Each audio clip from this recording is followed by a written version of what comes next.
You ask Tiger to solve. This deals with linear equations with one unknown. The final result is t equals 8. Let's solve it step by step. Group all constants on the right side of the equation. Subtract 16 from both sides. Group like terms. Simplify the arithmetic.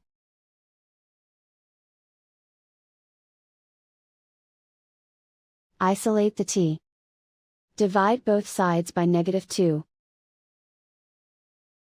Cancel out the negatives.